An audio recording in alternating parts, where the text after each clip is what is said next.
Welcome back to another episode of Providend's Money Wisdom Podcast. I'm Natalie, your host, and today we have Chris back with us again to talk about his latest BT article titled, Are You Getting Value from Your Wealth Advisor? Welcome, Chris. Thank you for having me. Okay, so before we begin, I'm really interested to find out more about this breathing exercise 2-day program that you mentioned in your article, because you said you spent $1,002. Yes. $200. And so not just for myself, for my wife and for my son. So it's $3,600. Oh wow! So all of you attended this together. Yes. Yeah, and I mean I don't know what are the benefits of this breathing exercise program, but I recently saw a promotional airfare on SIA to LA that cost about only $1,001, right? So I mean, to me, I obviously would rather spend this $1,200 to buy this airfare instead. So what exactly is this? What made you wanna attend this $1,200 program? Yeah. So I mean, we had this sort of like pre-interview chat, right? Before we actually officially recorded this, we have this chat. Mm-hmm. I spent $1,200 per person. 3 of us went. If not for the fact that my daughter is in Melbourne, I would have, pull her along to join us, and that would be like close to 5,000, really, 4,800 for a family of 4. It's a 2-day program that teaches us how to breathe. And I know that sounds ridiculous. It's like you need to be taught how to breathe. But it's based on the Chinese martial art. Nothing spiritual. It's just teaching you technique on how to breathe properly. And of course, some of you are listening to this will be thinking like you're crazy. You pay $1,200 to learn how to breathe. Yep. But I guess there are a few reasons why I went. Firstly, it was recommended by a client. And this client is a long-time client of Providend. It is somebody that whatever he says is credible. He has gone through it himself, and he actually really experienced benefit. And I know that when he introduced this to me, there is no vested interest. It was just out of a good heart that he took me out for lunch, and then he said, I need to tell you this, and then it's up to you whether you want to go. Right, so that's one thing, right? There was a very strong referral. This person who referred me, introduced me to the course, credible.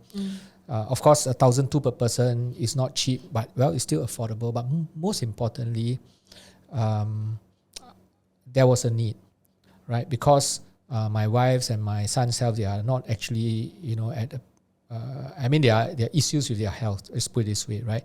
And health is most important, right? So I would pay a few $1,000s if there are real benefits. Of course, as I was explaining to you, I haven't really experienced value yet. The thing that motivated me to go was because I had a need and I can afford it, right? And relative to health, $1,200 per person is very small, relatively speaking, right? But the truth is that after that 2 days program, actually I do experience benefit just after 2 days. I'll give you an example, right? So on the second day of the program, after lunch, I had this splitting headache. It was so bad. And it's not the first time I have this kind of headache. And in the past, I would either have to take Panadol or it would take a while. I need to take a nap, and all that. And even after the nap, I get up, there will still be a bit of pain near my eye area. So I didn't think too much about it. And I did 2 sets of exercises. And right after that, quite miraculously, the pain was gone. And I didn't even tell anyone. I didn't even dare to go there, because I'm generally the skeptical kind. So I didn't go and tell anyone. But after I went home, I told my family this experience. I said, I'm not sure whether it's due to the exercise, but it's the first time experiencing this. After the 2 sets of exercise that I did, I just felt better. So I experienced value. And now if I look back for the $1,200 that I paid, is there value? Yes. But the sequence of event is there was a need, I went for it, and then I experienced value. And after I experienced value, now I'm a convert. Yeah. Will you go back again? Is there a need to go back again? No need. So that's the good thing about the program. They don't try and get you back and upsell you, and all that. So basically, they teach you this set of exercise, and all you need to do is to do them regularly. And every day, you just need to take about 10 minutes, 15 minutes to do. And it's just a regular exercise. It's actually nothing spiritual, third age or whatever. You just do maybe. We were taught 8 sets lah. So you just choose any 3 sets. Take about 10 minutes, 15 minutes each day just to do those exercises. Maybe we can check with you again, like next month or in 2 months' time. Yeah. Whether it's placebo, and see whether I look better lah. Okay, yeah, we will do that. Okay, but anyway, so back to the gist of this article, right? I mean, you wrote this article over the weekend while you are attending this 2-day program, so I imagine it might have been a struggle. Especially, I find this article really is about you trying to tangibilize the intangible values that we are bringing. So it's not easy at all, because intangibles are very hard to pen down, especially in words, I feel. So I'll start off with this debate that you mentioned, right, that started in office, or rather started at work. I remember this debate quite vividly as well. It happened back in 2018 because it's closely linked to our unique fee-only model. And then that period was also when the time, the rise of robo-advisors offering lower cost investment solutions. So we started wondering if consumers, including our clients, would they be able to see the value we are bringing to the table for the fees we are charging? So it's natural that people tend to gravitate towards lower cost financial services, because everyone knows that costs can eat into returns. But at a lower cost, can robos really deliver the same value as a human advisor? What do you think? Yeah, the rise of robo has sort of like caused us to think whether, whatever we charge our clients or whatever the fees that the client pay us, do they experience value, right? Because if they don't experience value, then why use us, right? Just go to these digital advisors faster, cheaper, and over a click of a few buttons, you are onboarded, and then you can buy the stuff. Back in office, we've been asking ourselves, so, what is this value? I do not think that digital advisors, technology will be able to replace human. I don't think so. Even with the rise of artificial intelligence, I don't think so.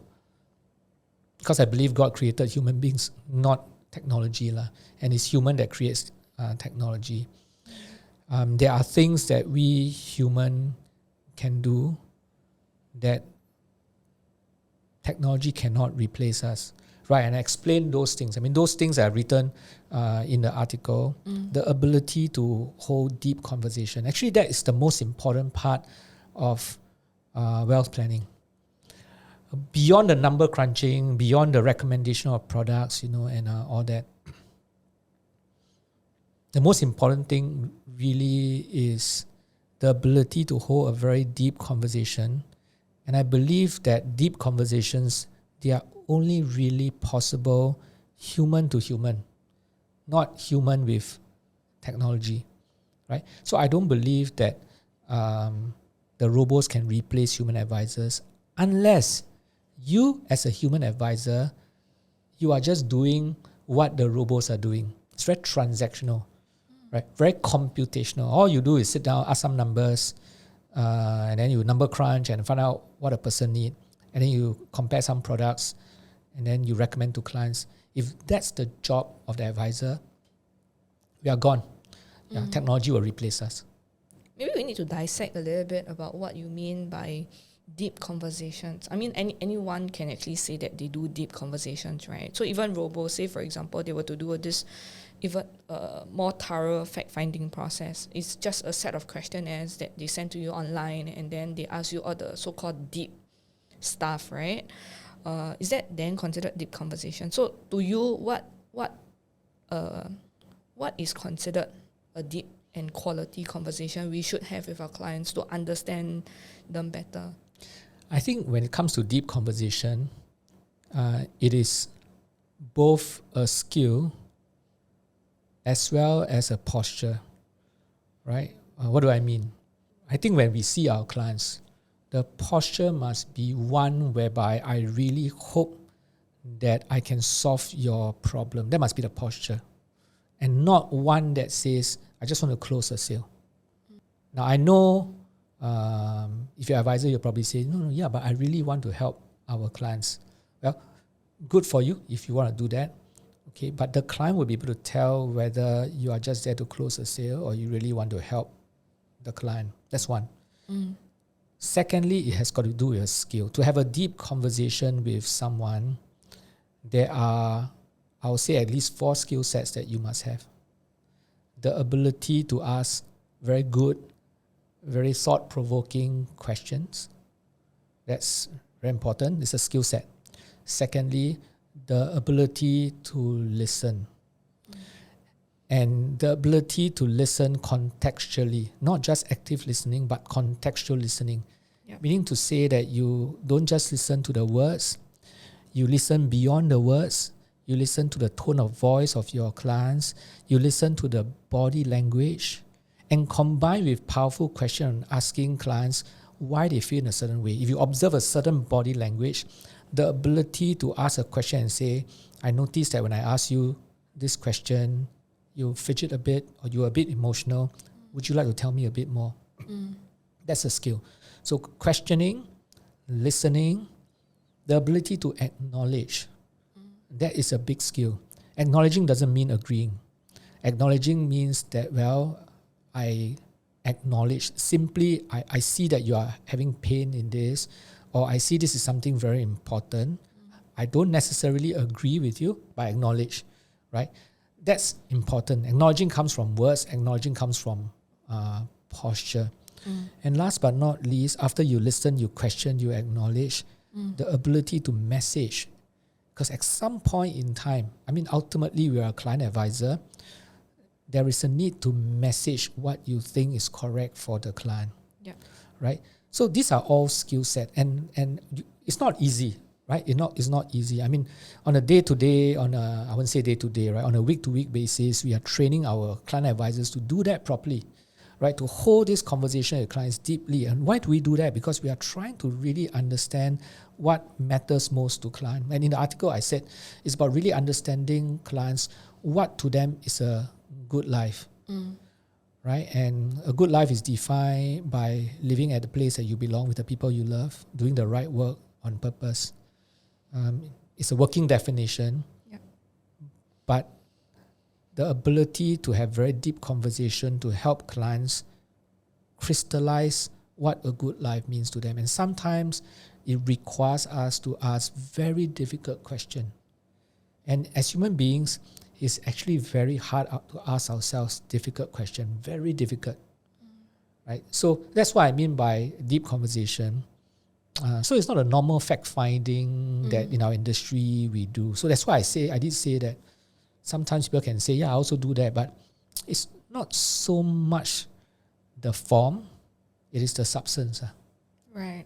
So after hearing from, all these things that you mentioned that we do over here, or at least we train our advisors to try and do this entire advisory process to help our clients, asking them the right questions and all, takes a very long time, right? As compared to, I think from what I understand, other FAs out there, they can close a deal in like maybe 20 minutes or even just 2 hours. We probably take like 2 weeks, or even up to 2 months. So, and that's just the advisory process, right? Yeah. We haven't even considered the time taken behind the scenes for an advisor to be trained and to be capable to hold these deep conversations and also to coach clients when they cannot connect their head with their heart, correct? So if we spend so much time at Providend delivering all these, right, or training our advisors on all these coaching skills and to deliver this value, does it make financial sense then for the firm in the long run? We are spending more time and then we are closing lesser deals in that sense. While people out there, they hire advisors in big numbers and then they roll out processes to actually close a deal fast. All this in pursuit of faster revenue, which are important for businesses, right? And we are ultimately running a business. Yeah. So then does this make sense for us in the long run to have such a long advisory process. Yeah, it's interesting you ask whether it makes commercial sense in the long run, right? In the long run, it makes a lot of sense. In the short run, it doesn't make sense, Okay. right? Because in the short run, it's faster to make revenue when it's transactional, right? If I can turn around a sale very quickly, sell a product, earn a commission very quickly, that makes more sense. And the more I see, the faster, the shorter the time I take to close, it makes more sense in the short run. But Okay. in the long run, I believe that as long as we take care of clients and clients feels that value or experience that value, it will make sense for you. Client will do more business with you, and clients will tell other people about you because they know that you are different. I mean, I've been in this industry for quite a long time, right? And I do notice a change from the time I came into this industry in the 90s to where it is today. I mean, today we want things to be done faster and faster and faster. Yep. Right? I wrote an article about that Yes. before some time back. I think a few years ago. We are what we call in a fast food nation where things we like it to be instant. Right? When things get spoiled, we don't even bother to repair it. We just go back to the service center and they give you a new phone, for example. Right? So we want things to be fast, but it is my opinion that generally speaking, if you want things to be good, it takes time to deliver something that is good. You want a good meal, it takes time to cook a good meal. If you want a good bowl of soup, it takes time to boil a good bowl of soup. And the same comes to advice, right? If clients wants to receive good advice, it cannot be fast, right? It takes time to train a good advisor. It takes time for the advisor to be experienced. Can't short circuit that whole process, right? And it takes time to really understand the client. It takes time for the client to act on those decisions. I mean, we are not in a hurry when we make a recommendation and we want the client to straight away in front of us sign a deal and all that. We say, no, go back and think about it, right? It takes time to make that decision. So, yes, it doesn't make sense in the short term, but I think in the long term, that is the correct way to give advice. And clients will appreciate it. Clients will stay with us longer because they experience the value. And by word of mouth, we get more clients. And I know all this sounds very theoretical, but Nat, you've been with us for a while now, and you experience this. The firm has gone through an exponential growth over the last few years, right? I mean, initially, it wasn't as fast as we hoped it would be, but the last few years, it's been exponential. Right? So whatever I say is not just theoretical, it actually works. Okay. Do you then think, because you mentioned good advice quite a few times, right? So do people actually know what constitutes good advice in Singapore? I think, sad to say, no. I think we are so used to the run-of-the-mill kind of advice. I mean, today if you go out there and you ask people, do you have a financial planner, you have a financial advisor, most people will say, yeah, I have, right? And if you ask them, who are these people, right? They'll say, okay, maybe my insurance advisor or my financial advisor, right? And if you ask them what they do for them, it will be the same old stuff like, okay, they will compare the products for me, and then they will tell me what products to buy. And if you get a better advisor, maybe this person will do a financial need analysis, run some numbers, and then decide these are my gaps. That is probably a good advisor, right, to them. And so the expectation actually is quite low, right? Because if someone does this for me, then this person is a good advisor. And in fact, if a person go for certification, like for example, the Certified Financial Planner program. Now, don't get me wrong, it's a good program, right? But even in programs like this, the program teaches you how to crunch the numbers. The program teaches you how to have knowledge. But I think good advice goes way, way, way, way beyond that, right? And like I have shared in the article, good advice first start with really knowing the client. And you cannot know the client in just 2 hours. You cannot know the client in just one meeting. It takes a while to really know the clients. It takes a while to help the client understand what is most important for them Okay. before even you make any recommendations. And good advice doesn't always mean that the client must buy more things. Sometimes good advice is about decluttering, getting rid of things that are unnecessary. So that's why I think a good advice should be. Okay.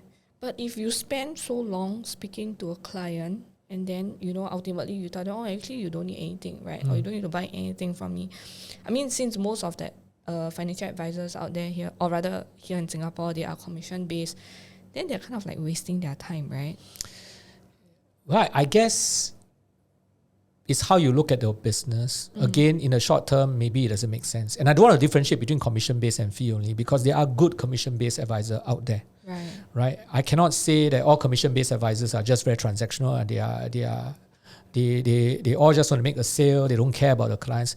I think it would be very wrong for me to say that because there are actually good commission-based advisors out there. So regardless of whether it's commission-based or fee-only, I think we must be able to tell a client that you actually really don't need anything, right? Because that's just honest advice. Okay. It doesn't make sense, I know, in the short term, but it's an investment, right? Because if you do the right thing for the client will like, wow, this is the first time I sit in front of an advisor and this advisor says that actually I'm good, right? What do you think he's going to say? He's going to go around and tell his friends that, you know what? I've known someone who is able to tell me honestly that I don't need to buy any more things, right? Well, Natalie, you're going to get your house soon.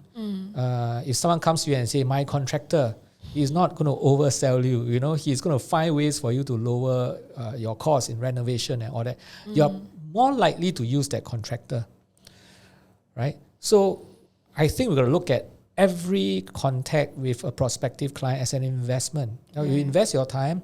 If there is business to be done, great for you. But if really the person is good, then I think we should be able to tell this person, actually, you don't need to buy any more things. And look at it as an investment. You'll come back. Right. Okay, so look at it more from the long-term perspective. Yeah, and forget about chasing short-term rewards, awards, and just the short-term commission. I mean, it's just unwise to try to make a big buck from that particular client in the short term. I mean, long-term wise, I don't think it will do very well for your career. Right. Okay. Yeah, anyway, I also want to clarify that, I asked the question earlier about commission-based because because you're commission-based, right? So you are actually compensated based on how much products you sell. And of course, the main intention is really to earn an income, then spending too much time on one client just doesn't make sense for a commission-based advisor. But not that they are all selling or wanting to make or close a deal, regardless of whether the consumer has that need or not. So I need to clarify that part, like what you have mentioned. But then on top of that, I was also thinking, because wealth advice is being, or rather mainly transactional here and very product focused in Singapore. So consumers actually look to their financial advisor as a salesperson, right? So to them, maybe the way they measure an advisor's value is how much monetary rebate the advisor can provide them, or how much like capital land vouchers the advisors can rebate them when they purchase a product for them. So this is essentially not the right way to see value of advice, correct? Yeah, so as I mentioned, unfortunately the expectation is very low. Okay, because for decades, that's what they have been experiencing from the industry. Yeah. Right? Advice means compare products. Advice means doing financial need analysis. Advice may mean, okay, I get a certain rebate. Advice may mean, okay, I get, or I wouldn't say advice. Value advice can mean that, I get some vouchers, and all that. But those are really small things. I think a lot of consumers think of advice as, like I say, compare products and just some financial need analysis. I think consumers need to understand, and hopefully the article that I wrote on BT give them some insights on actually what they should be expecting from an advisor, what value that they can actually get from a good advisor, and use that in a way as a benchmark to determine whether you are actually getting value from your advisor. If consumers don't demand it, we will continue, or when I say we, I mean the industry will continue to do the same old, right? Because the industry will think that that's what the client wants, right? And that's the job of an advisor, right? So then it will always be like that, right? But if the consumers, if they demand standards, then the industry have no choice but to raise their standards in order to continue to be in business. Agree. Okay, thanks so much for all the insights on this BT article, or the thoughts behind this BT article so far. That's all for this week's episode. I hope you enjoyed our discussion on Are You Getting Value from Your Wealth Advisor, Chris's latest BT article. A big thank you to Chris again for joining us.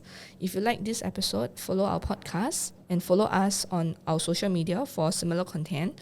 As always, thank you for listening, and I'll see you in the next episode. All analyses, views, or opinions from interviews, recommendations, and other information broadcasted, podcasted, or published herein are provided for general information purposes only. Information expressed does not take into account any specific situation, particular needs, or objectives, and should not be construed as specific advice or a recommendation. Information has been obtained from sources that are deemed to be reliable, but the accuracy and completeness cannot be guaranteed. Always consult with a qualified investment, legal, or tax professional before taking any action. Providend Limited does not accept any liability for any loss whatsoever arising from any use of the information broadcasted, podcasted, or published herein. All contents and information contained herein may not be copied or reproduced in whole or in part by any means without prior written consent of Providend Limited.